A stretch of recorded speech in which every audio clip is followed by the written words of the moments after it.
a place where we slow down and listen. Fear is strange.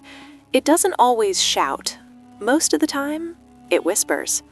It tells you to stay where you are, to not take risks, to not speak up, to not try again. And slowly, without realizing it, your life starts shrinking. The book begins with a simple but unsettling idea. Most of our decisions are not made by logic, they're made by fear. Fear of failure, fear of rejection, fear of being judged, fear of being wrong. Oh, notice something. Fear doesn't stop you directly, it convinces you. It sounds practical, it sounds smart, it sounds like protection. Wait a little longer. You're not ready yet. What if it doesn't work? And the saddest part, fear often disguises itself as care, but over time it costs you dreams, honesty, and courage. The book explains that fear isn't always about danger. Most fears are about imagined futures. Your body reacts to thoughts as if they're real. Your heart races, your stomach tightens, your mind creates worst-case stories. And in that moment, fear feels real, even when the threat isn't. So we avoid, we delay, we settle, not because we want to, but because fear feels safer than uncertainty. Fear does not begin in the present moment. It begins in memory and imagination. The mind stores past pain and projects it forward, creating a future that feels dangerous even before it arrives. What once hurt us becomes a reference point, and the mind uses it as a warning. This is how fear survives, not through reality, but through repetition. The book explains that fear is learned. A child touches fire once and remembers the pain. Later, the mind generalizes this lesson and applies it everywhere. Emotional pain works the same way. One rejection, one failure, one embarrassment can quietly shape years of hesitation. The mind's goal is protection, not happiness, and it would rather keep you small than exposed. Most fears are not responses to what is happening now, but to what might happen. The body reacts as if the imagined scenario is already real. Stress hormones rise, muscles tighten, and attention narrows. In these moments, logic weakens, and avoidance feels like relief. This is why fear feels convincing. It is experienced physically, even when the danger exists only in thought. The book draws an important distinction between real fear and psychological fear.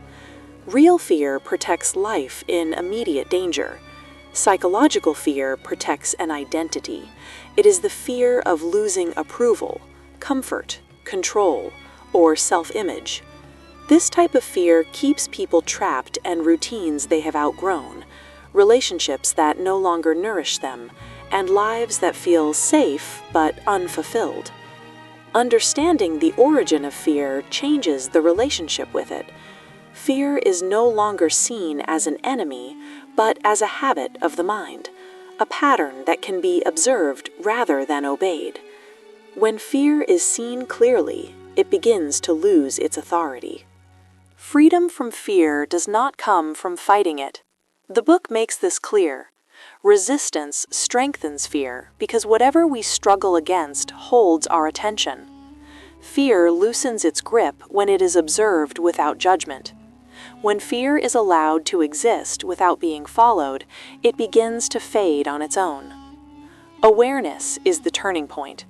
When fear arises and you notice it as a mental event rather than a command, space is created between thought and action. In that space, choice becomes possible. You may still feel fear, but you are no longer ruled by it. This is where courage quietly begins. The book explains that courage is not a personality trait reserved for a few. It is a practice. Each time you act without waiting for fear to disappear, you weaken its influence. Fear survives on avoidance. When you stop avoiding, fear loses its purpose. Presence plays a central role in this shift. Fear exists in imagined futures and remembered pasts. When attention returns to the present moment, fear has nothing to feed on. Breathing, physical sensations, and immediate reality ground the mind and interrupt fearful narratives.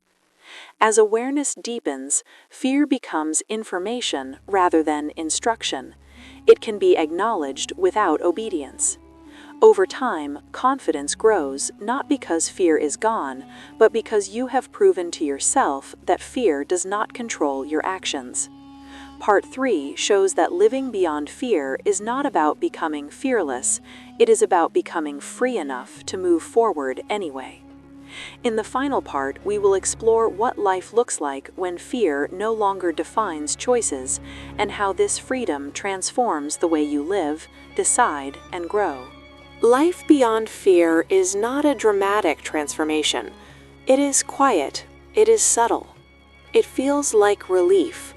When fear no longer controls decisions, life becomes simpler and more honest. Choices are no longer made to avoid pain, but to move toward meaning. The book explains that when fear loosens its grip, energy returns. The mind stops wasting strength on imagined threats, and that energy flows back into creativity, connection, and growth.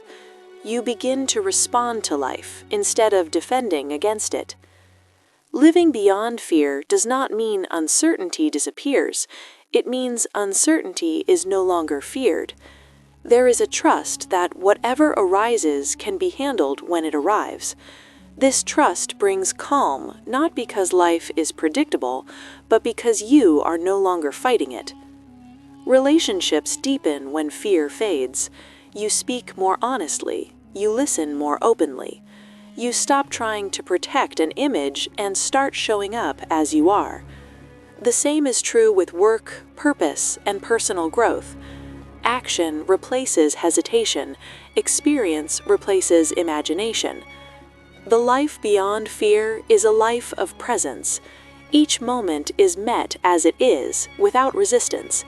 And in that acceptance, courage becomes natural, not forced, not heroic, just human. If this series helped you reflect, pause, or see fear differently, take a moment to support the journey.